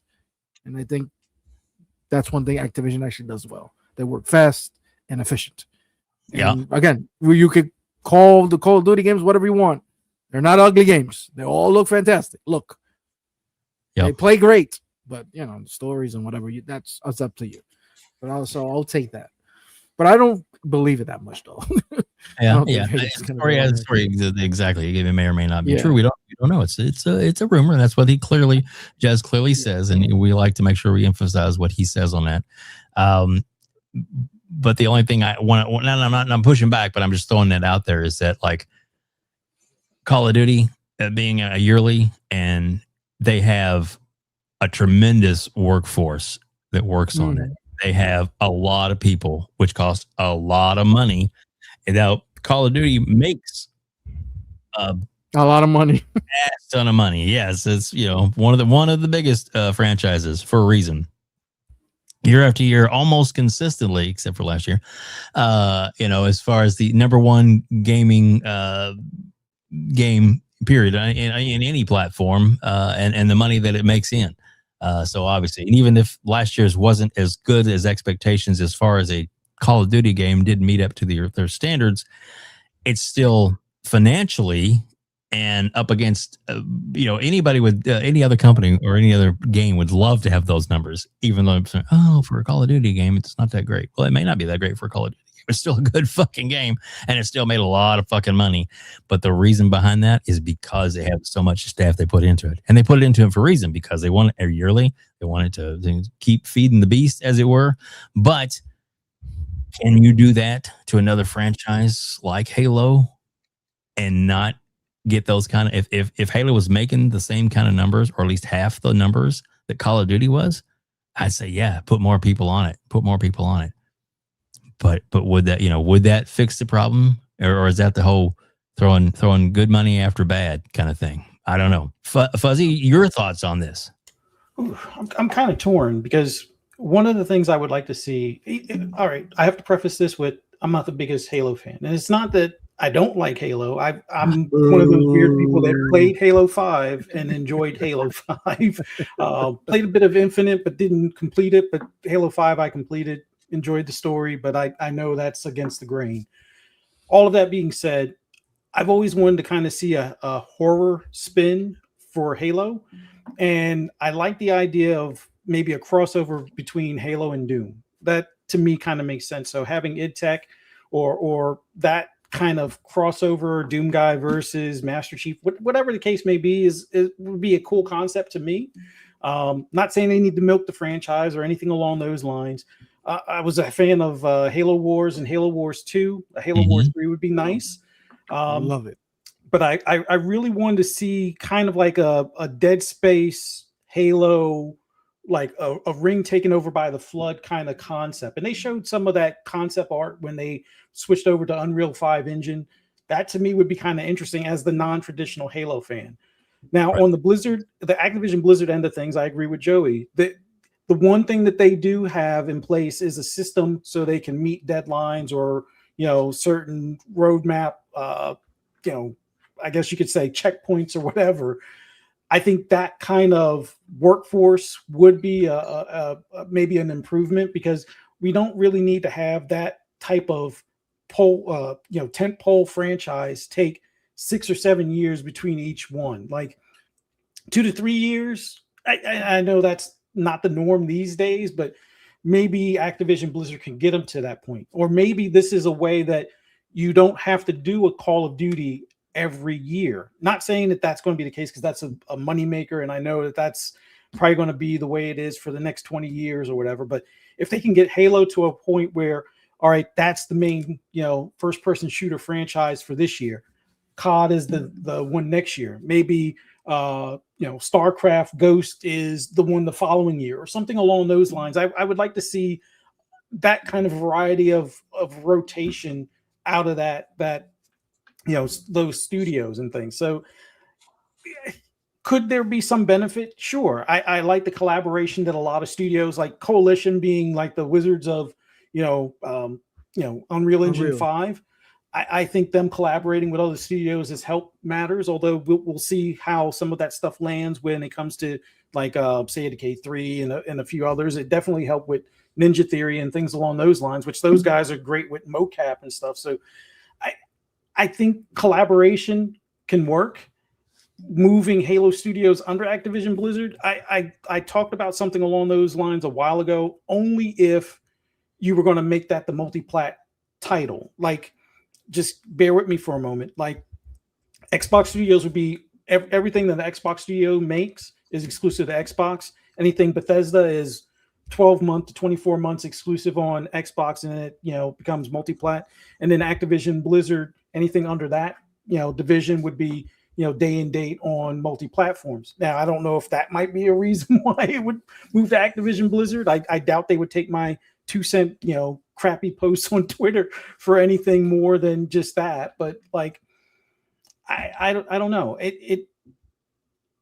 Whenever there's a rumor, it starts from somewhere. Even if it was just something that was talked about and then poo-pooed later, and nobody outside the room knew that it was shot down in the room because this and this didn't make sense. But I know that that's a franchise that they want to reinvest in more, and Activision Blizzard has the staffing to make that use, to put that to use. So we'll see. I'm not a fan of the COD stories on each and every one. I'm more of a Modern Warfare fan, but like I said, if they could alternate, give a little bit more breathing room between CODs, I think that would make for better CODs. And then have where you have a lot of that manpower work on Halo. Maybe the Halo team is still, like you said, do the lore aspect of it, or maybe you bring Statham or what's his name back to that studio and have him help with the lore, and then have the manpower of Activision Blizzard. And there's some potential there. I would like to see more spin-offs of Xbox franchises, so that way we don't have to wait 5 or 6 years or a next generation before we get the next title. That would be the more sensible thing, but we'll see how it lands. Yeah, I agree. Go ahead, Joey. You want to make a comment? No, I was about to say, how many support studios have Call of Duty? A bunch. Yeah. Well, there's like Too many. three Like, main studios, and then a bunch of support studios for each one of those. Too many. Microsoft instead, yeah, too many, right? Like instead of Microsoft hiring a bunch of contractors, use the workforce that you already have. Well, yeah, like grab one or two of the support studios and hope for Halo Studios to make something else. This is just a crazy idea, but make Activision with one of the Call of Duty studios prove themselves. They're like, you know what? Here's Halo Reach, remake it, and if it's good, we give you another game. Yeah, maybe. Remake something that already exists, and see how that goes. Yeah, they can prove it. Then again, maybe tomorrow is going to be telling as to who. Or everybody's dead tomorrow, and fuck, Xbox is dead again. I don't know.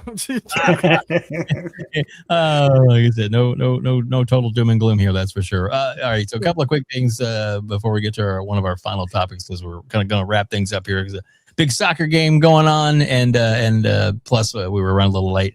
My fault again for running late, and then of course they had the issue at the beginning of the show with a window that was open, and I didn't realize it was open and had the show looping. So I apologize for that, but that's the first like 5 minutes of the show where it sucks because of me.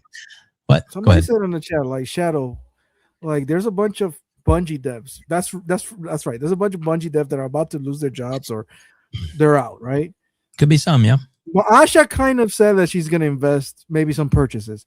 In my opinion, I'm not saying purchase a new studio. Build a support studio.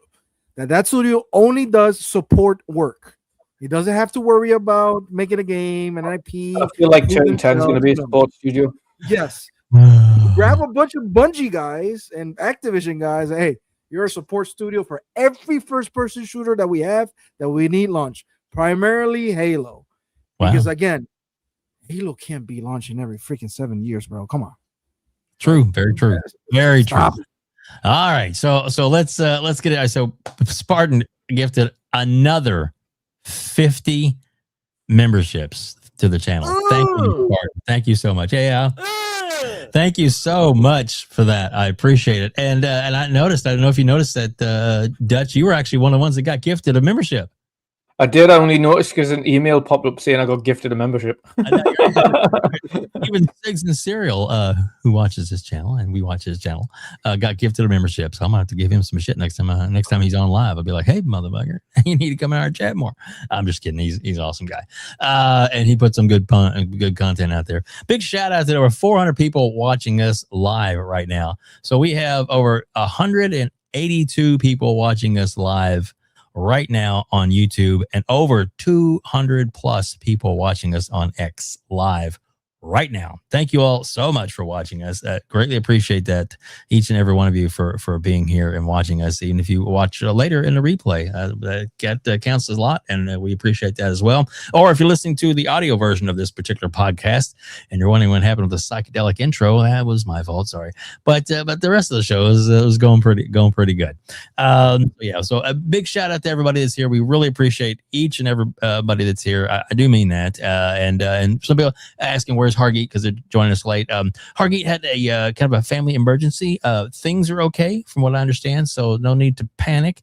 But he had to run to the hospital to be with a family member, and he's there now, taking good care of him. And he still wanted to be on the show, but he said we just family first, and 1,000% we agree with that. That is a mantra of our show, is always family first.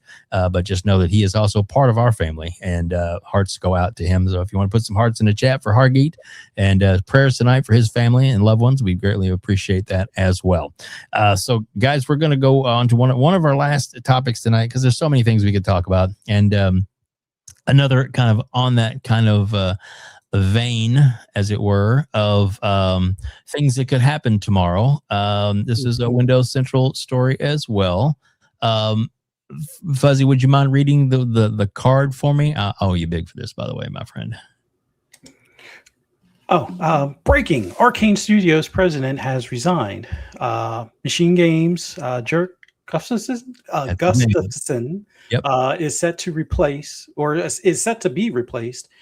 Could this be a sign of potential merger between two Microsoft EU-based studios? So yeah, Interesting. The funniest thing about this one, though, is that the actual change came a year ago. It's only been filed today. Well, this week. There you So go. it's the timing of the announcement, however, is the interesting part. Why did it? Because Why that does would why does it really take a year? state if they're only just posting that now that he's now the president. That to me says that Arcane is safe. Yeah. But why would that take a year though? I wasn't wondering that because I think Jason Schreier said that this was the last year that happened. But I'm like, but then why did it take a year? It could be that they've simply just had a long handover process. Oh, okay. So a lot of stuff to get through, I'm sure. Yep. As it were, a lot of different things that have to be sorted out and stuff. And when you get new leadership, no matter what level, I'm sure there's definitely some things that need to be stepped on and figured out. I know, like Asha, when she got brought in, she let a few people go and or people quote unquote retired, and she brought in some big guns in the financial world, which I think is really smart of them to do, and people that are, I think she still has a lot to prove. I think she's definitely in a good place to prove herself. But I personally think that they have the right person in place to turn the ship and to bring it back, at least to get it back in the right direction. And then maybe after she's done her part, then maybe, who knows, maybe Matt Bodie will be tagged next to run the ship as far as the gaming part goes. But let's get the financial house in order, and then that's where they can control their own destiny and hopefully dominate the market and continue to be the best place to play. That's my personal preference for the ecosystem, is the Xbox ecosystem. Yes, I'm a Game Pass shill. No, I'm just kidding. Not at all. So yeah. So all right. So other anybody else want to go on this? Anybody want to speak on this? That we've heard this is probably some older news, but it's out now and it's relevant, and it hopefully means that it means that they're safe. And I will do the super chat here in just a minute. But your thoughts? I mean, a lot of people are looking forward to this game, this Blade game, and I think it's going to be a big push for Microsoft, and I'm sure this is one of the things that they've been looking at, as well as OD. And from what we've heard, I'm sure some other people have heard as well, but I heard several different sources on this, that OD is in really good shape. And when Asha got to see it, Kojima himself made sure to highlight what the game was about and really gave her an in-depth look, and that apparently it was a very impressive meeting, and on her part, her first time really getting to hang out and meet him as well, a legend in the gaming community. So that bodes well for that particular game, and maybe future franchises coming to our platform of choice. Fuzzy, do you want to start on this one? Do you want to throw some thoughts in there? Yeah, I agree with Dutch. I think, the timing of this means that it's probably a safe bet that, things are going well or going along smoothly. From someone that's been on the inside of the building kind of thing, heard good things at least a year ago when it comes to this game. The playable state where a lot of stuff was gray box. So the early, ground building stuff was intact. So I'm looking forward to this one. I just kind of figured this would be like a launch title for next gen, but still be a cross title kind of thing, just for the fact that our series consoles will be able to play this just fine. Whatever the Helix will more than likely just make it that much cooler with particle effects and specular lighting and stuff like that. But yeah, I maybe there's a name change. Maybe it's Arcane Machine or Machine Arcane or something like that type of deal at some point. But yeah, I agree with Dutch. I think this is more of like a okay, this is in the clear kind of thing, and maybe we see some more of that. Maybe it's not closings, maybe it's slight mergers or absorption of another studio and the talent and what the IPs that go along with it. So we'll definitely learn more as time progresses this week. Yeah, for real. And Joey, but before you go, I mean, we know that like Toys for Bob was spun off into back to their own entity. But the nice thing about that was when they did that, they're like, okay, cool. Well, to get you set up right, make this game for us. And they've got apparently it's more than just one game that's set up for Toys for Bob. So they have quite the future working with Microsoft going forward. And the nice thing about that is since they're their own entity, they'll be able to put games and things on other areas if they need to, or maybe make an exclusive for Microsoft. But Microsoft doesn't necessarily have to babysit them, and financially won't be punished if some of the babysitting in the past is any account for that. But Joey, your thoughts on this, and then we'll get to our super chat. I mean, the timing was interesting until Jason Schreier came out, and I was just wondering why would it take that long. But Dutch kind of explained it a little bit with it could take a long, transitional period. The only thing I can say is hopefully they don't get closed. And for Arcane's sake, this better be the best game they ever made in their history. Because I will not doubt for a second if this game is mediocre at best, Asha will cut them down a week later after the game comes out. Yeah. I'm just saying. He's ruthless.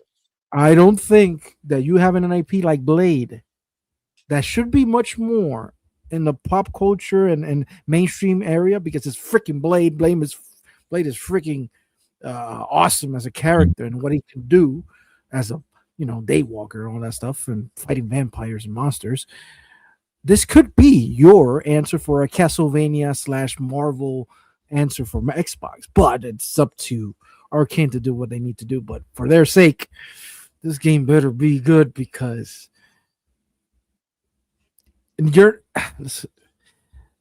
Blade is not going to be, it's just Blade. No, because people are going to compare it to Sony's Marvel games. They're going to be compared to the Batman games because they do exist. You're in that realm of superhero IPs. You better make this right. And if you don't, bye-bye. That's true. It's true, and some of the comments in the chat, it's not quite as well known. It should be though. It should be.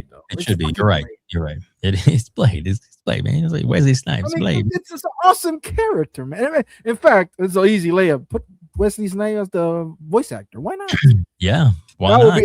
Just imagine that you announce just a screen flash of the game Blade coming, and then at the bottom, voiced by Wesley Snipes. People will lose their minds. Come on. They would. And why not? Anyway, just kidding. Yeah. Why not? Martin, 6616. We have a $5 super chat from Spartan, who gifted over 100 channel memberships today. Thank you so much, Spartan, for that. It says, if these people on X would subscribe and watch on YouTube, they could have had their chance to get one of those memberships as well, I give. Well, there you go. There you go. Which we do appreciate that. But we appreciate you no matter where you watch, or if you watch and listen later afterwards. We appreciate that as well, because we know not everybody can watch live. There's a lot of times I'll have to work, and I will make a set precedence to all the shows that I missed for the day and bank them while I'm at work and listen to them one after another, because that's what we can do here in the community.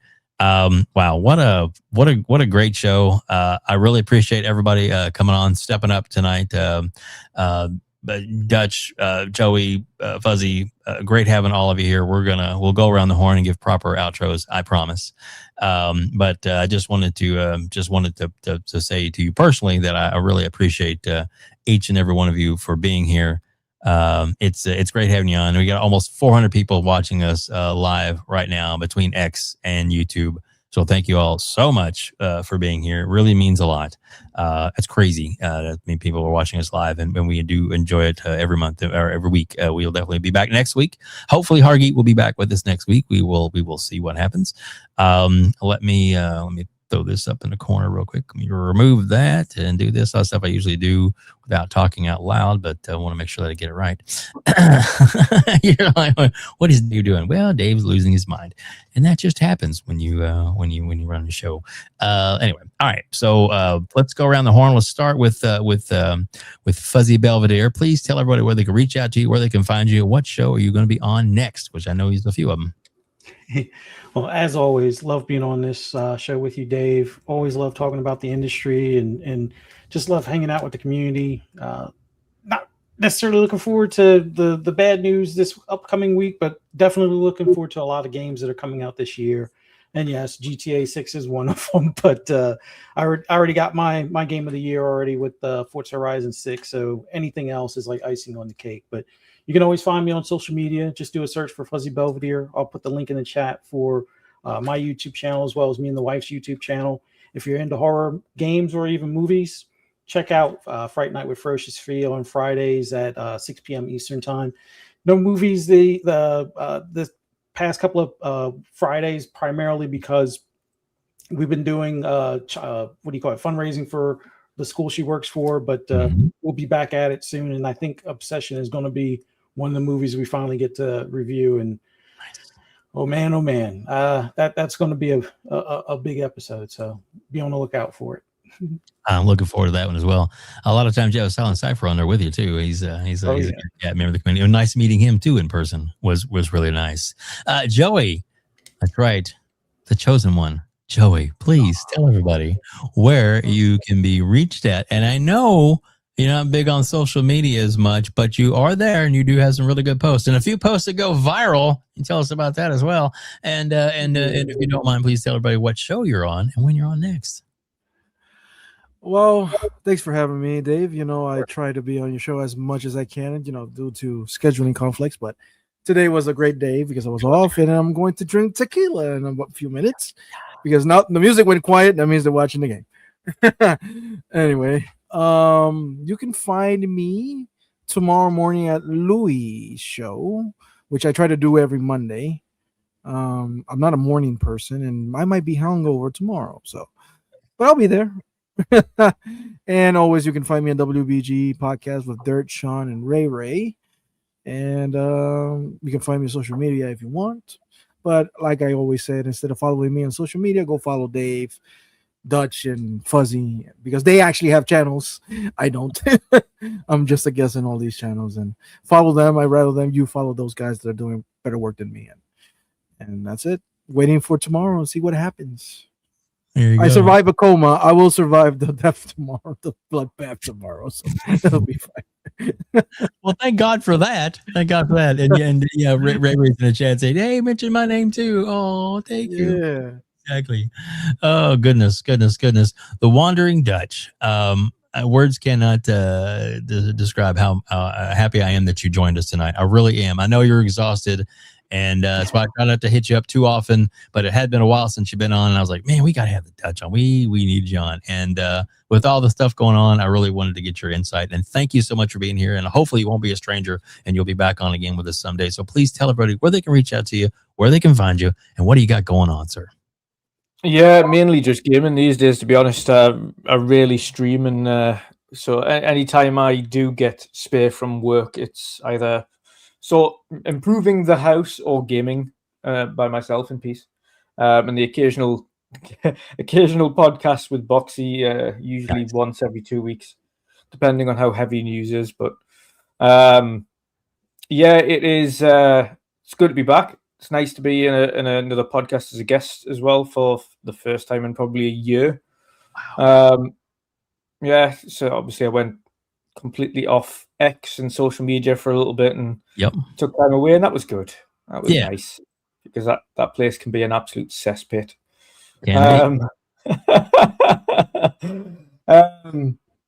But no, it's nice and chilled. So I'm just gaming at the minute. I've made a little thing for myself up until the release of Final Fantasy VII Revelations to go through and complete all of the games on Xbox. So starting from Pixel Remaster 1, then 2, 3, 4, 5, 6. Nice. Then play 7 all the way through again, 8 all the way through again, 9 all the way through, so on and so forth until I get through to... I I'm hearing cheering downstairs, so I don't know who scored. Almost. Depending on the delay, but Mexico almost had it. That was crazy, though. Great stoppage for the goalkeeper. I'm just playing through all the Final Fantasies until Revelation releases, and I'm still midway through. I would say midway through. I'm on chapter 11 or 12 or something. Rebirth, my second playthrough. So nice. Obviously, already finished it on PlayStation when that came out, and got it again on Xbox and playing again through. So yeah, that's cool. What I'm doing. Very cool. I'm asking myself that.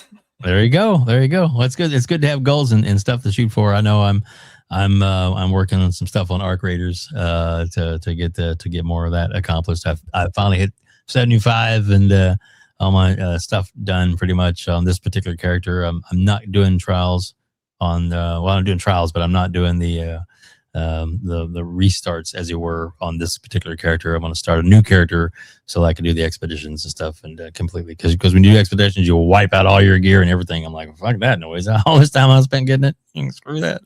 But there are some benefits to doing that as well, and there's also some benefits to dual boxing.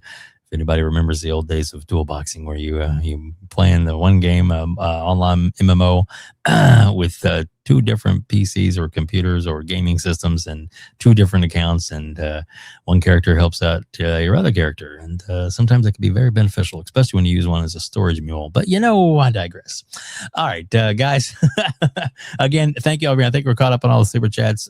Thanks everybody for joining us so much. Everybody who gifted memberships, everybody who's here, super chatted, and just come out and hang out with us. We will be here next week. Hopefully, Hargeet will be back next week, and it should be a great show. Again, thank you, Spartan, for all your gifted and everything, and FARK QUE and everybody else that was here that jumped in to the chat, said hi.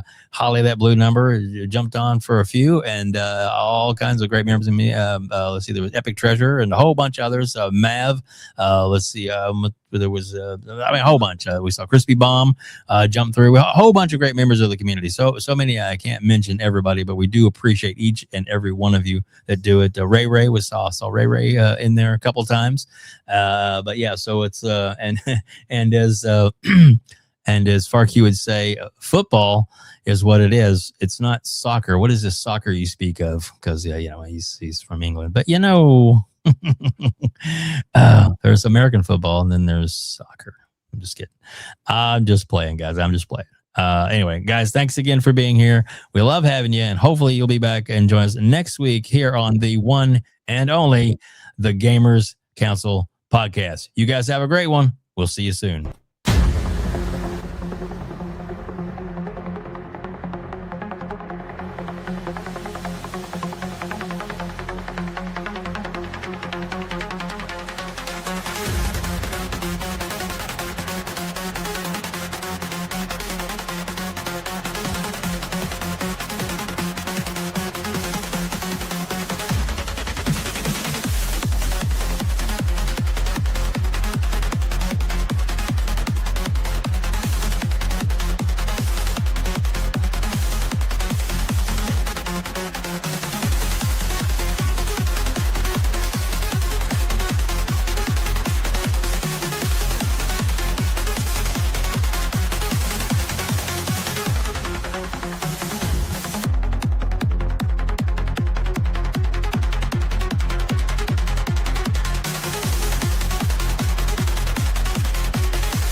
Game over. Hello, I like money.